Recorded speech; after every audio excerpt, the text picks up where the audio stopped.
Hi, welcome to the channel. Today's video is titled History of England Explained in 12 Minutes. I love this. I love this. I love this. I don't know why I'm smiling, but I'm smiling. I love this. So, yeah, we're going to check this together. And I would love your thoughts in the comments below. Let's dive right in. This video is brought to you by Captivating History. The history of England is one of invasions, cultural revolution, and change.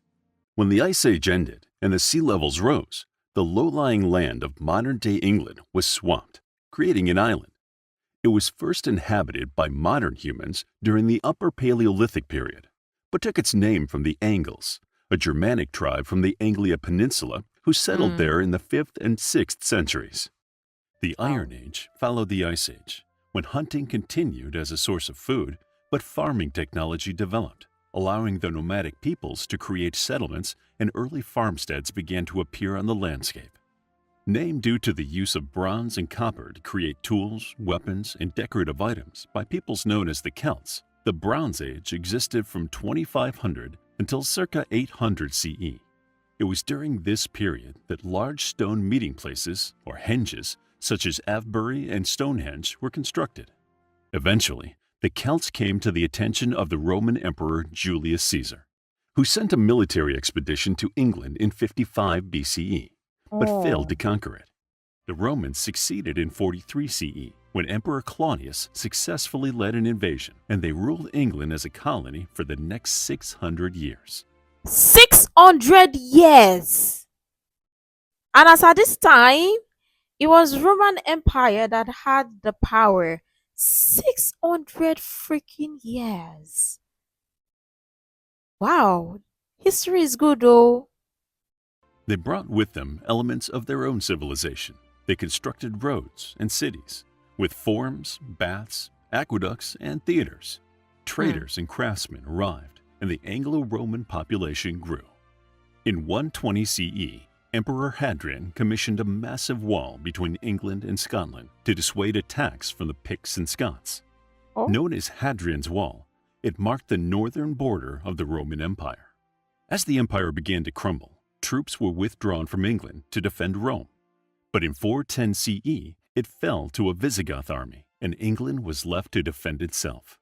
Wait, troops from England were sent to defend Rome. Did I hear that right? Wait, let me take it back to be sure that I heard what I heard. And I want to be sure that what I heard was right. Crumble. Troops were withdrawn from England to defend Rome.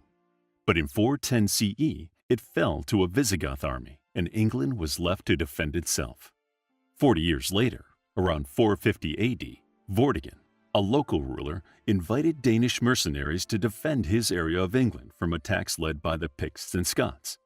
However, the Danes turned on their host and established the first Saxon kingdom of England.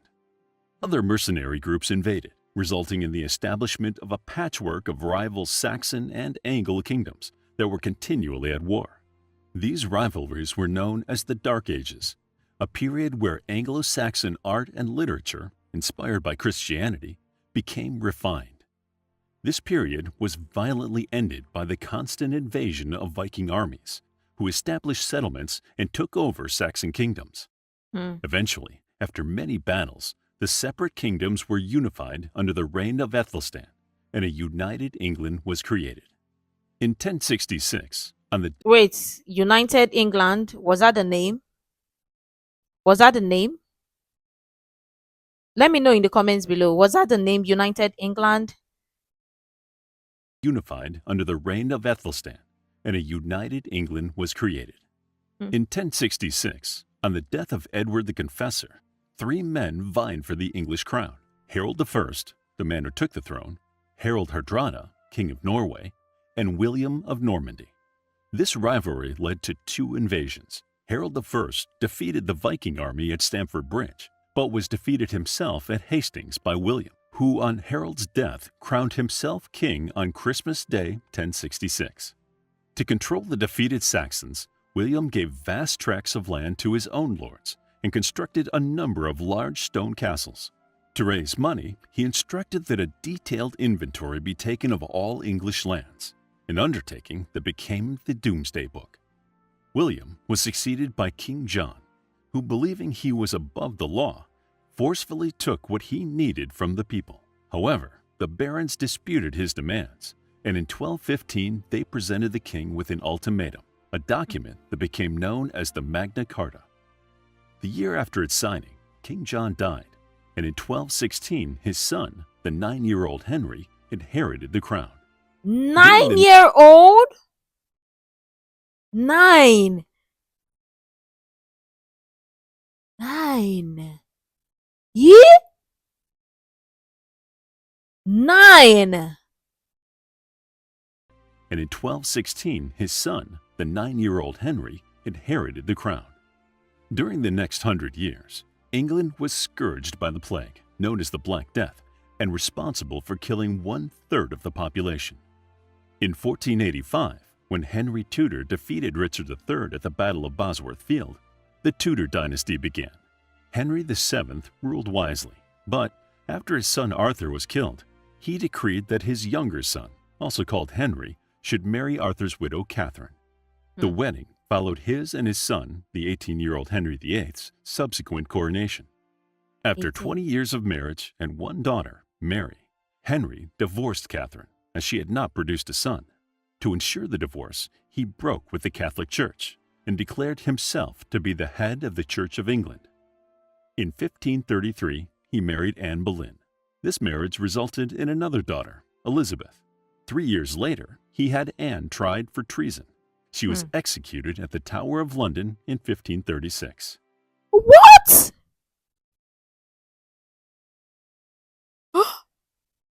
Okay. Ooh. I'm not gonna tear up right now, but let's go on. Henry VIII married 6 times. During his third marriage to Jane Seymour, he fathered a son named Edward. Jane died shortly after her son was born. In 1547, Henry himself died, and Edward, who was 9 years old, inherited the crown. But when he died, aged just 15, the crown passed to his cousin, Jane Grey, who was forcibly deposed after just 9 days by Mary, Edward's elder half-sister, who wanted England to revert to Catholicism. She died. Okay, wait. But first of all, let me just say something. The brutality is out of this world. What? The crown passed to his cousin, Jane Grey, who was forcibly deposed after just 9 days by Mary, Edward's elder half-sister, who wanted England to revert to Catholicism. She died childless in 1558, leaving Elizabeth to become queen. Under Elizabeth I, the Navy, established by Henry VIII, developed into England's major form of defense and became the means by which England explored, colonized, and traded around the globe in a prosperous period called England's Golden Age. Elizabeth never married. Dying, she indicated she wanted James VI of Scotland to succeed her. So, in 1603, James VI of Scotland became James I of England. His Scotland and England. Wow. Wow. Hey, okay. to succeed her. So, in Wait, 1603, let me take it back a bit. around the globe in a prosperous period called England's Golden Age. Elizabeth never married. Dying, she indicated she wanted James VI of Scotland to succeed her. So, in 1603, James VI of Scotland became James I of England. His personal deaths and Catholic baptism were the sources of some dissension and gave rise to the infamous assassination attempt known as the Gunpowder Plot. His successor and son, Charles, took to the throne in 1625. He believed God had created him king, and due to that belief, he did not trust the English Parliament. And between 1629 and 1640, he dismissed it, choosing to rule by royal decree, a situation that led to the English Civil War. Charles I was tried and found guilty of treason. Hold on, there is a civil war in England. Okay. Someone please find that video. I would want to check that. What? But I mean, the brutality is out of this world. Charles I was tried and found guilty of treason on January 26, 1649. Let me take it back here. Sorry, sorry. Believe he did not trust the English Parliament, and between 1629 and 1640 he dismissed it, Hmm. choosing to rule by royal decree, a situation that led to the English Civil War. Charles I was tried and found guilty of treason on January 26, Mm. 1649, Mhm. and beheaded. The war ended when Cromwell's parliamentarian New Model Army defeated King Charles II's royalists at the Battle of Worcester on 3rd Okay. September 1651. Charles was exiled, and the monarchy was replaced with the Commonwealth of England and then the Protectorate under the personal rule of Oliver Cromwell. Cromwell died in 1658, and his son, Richard, became Lord Protector, but he lacked his father's talents. In May 1659, he resigned, and Parliament arranged for Charles II to take the throne. In 1685, when the Catholic James II took the throne, several English politicians objected and wrote to William of Orange, a popular Protestant who had married James II's daughter. He accepted the offer and landed at Brixham on November 5, 1688, and began a march on London. Before he arrived, James II fled to France, and William was crowned on April 21, 1689, alongside his queen, Mary II. Hmm. The couple ruled jointly until Mary's death in 1694. William lived on for 10 years, dying in 1702, when Mary's sister, Anne, ascended to the throne. When Anne died in 1714, the Georgian period began, named after the 4 Hanoverian Georges, and includes the short reign of William IV. It is a term used to describe the social and political history, architecture, and fashions between 1714 and the 1830s. A period of the start of the Industrial Revolution that began around 1769 and lasted into the 1840s that helped to make England one of the richest countries in the world. However, it was also the period when England lost control of its American colonies. When Queen Victoria came to the throne in 1837, aged 18, she was the ruler of Great Britain, Canada, Australia, India, New Zealand, and parts of Africa. Her At 18. 18. Ooh, okay. rule heralded an unprecedented series of inventions Back a bit. and parts of Africa. Her rule heralded an unprecedented series of inventions and discoveries. When she Hmm. died in 1902, her reign had seen the invention of steam power, industrialization, and major advancements in the arts. The 20th century began with the death of Victoria, succeeded by her son Edward.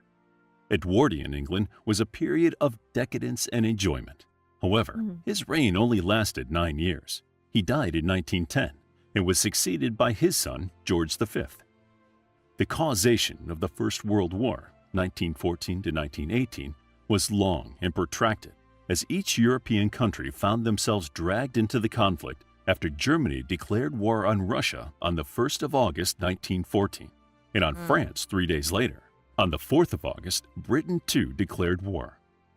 When it ended in 1918, on the 11th hour of the 11th day of the 11th month, it had been the deadliest conflict in human history. Hmm. As an outcome of the war, some women who had worked at jobs usually filled by men were granted the vote in 1918, whilst all women gained the same voting rights as men in 1928. Post-World War I England underwent a period of unrest when different industrial workers went on strike for better working conditions and higher wages, leading up to the General Strike of 1926, which was followed by a financial crash known as the Depression. In January 1936, King George V died and was succeeded by his eldest son, Edward VIII. However, Edward had fallen in love with a divorced American woman, Wallis Simpson. Even in the 30s, a member of the royal family was not allowed to marry a divorcee, and as Edward refused to break off his relationship, on December 11, 1936, he abdicated, passing the crown onto his brother. War broke out again in 1939 when England stood firm against the aggression of Nazi Germany. It ended in 1945, and the reconstruction of London and England began. In 1951, The Festival of Britain was staged to celebrate national recovery. The National recovery. 1960s saw a huge social and sexual revolution with the invention of the pill and when groups such as the Beatles led youth culture and swinging London led the world in fashion trends. It also saw great technological advances such as the moon landing, supersonic flight, the joining of the EEC, and the establishment of London as a global financial center. However, as the 20th century came to an end, England's power began to wane. Where is Queen Elizabeth II? Why wasn't she mentioned here? Why wasn't she mentioned?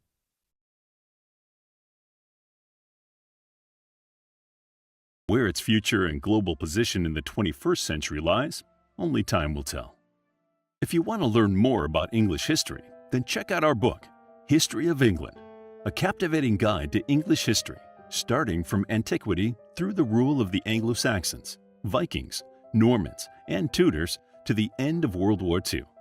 It's available as an ebook, paperback, and audiobook. Also, make sure to grab your free Mythology Bundle ebook for free while it's still available. Okay. This is good information regardless, but why was Queen Elizabeth II not mentioned here? I mean, she deserved to be mentioned as well, right? Right, right? But still, I just think that sometimes all of this resulted or came as a result of hatred, pride. One person want to be like the power of only person to rule or domin, but the brutality itself was insane. And now I would also love to check the, is it England Civil War? Yeah. If I can find a video talking about that, that would make sense because yeah, well, we're digging up history. History is good. We just have to be honest. History is good regardless of how it is. If you're not learning history for anything, learn it for yourself. It's better to be knowledgeable about stuff than just argue or go blindly. That's just the truth. But most importantly, history is good. History is good. But I love the information we just gathered here or we just learned here. This is good. This is good. I've actually not even thought of checking or finding or doing research regarding the history of England. But this makes total sense. Let me know what your thoughts are in the comments below. Do you know about this? And what are your thoughts regarding this as well? Of course, everybody's going to have different thoughts. I would love you to share that in the comments below. Make sure to like, comment, share, subscribe, and all that stuff. And until next time, see you in the next video.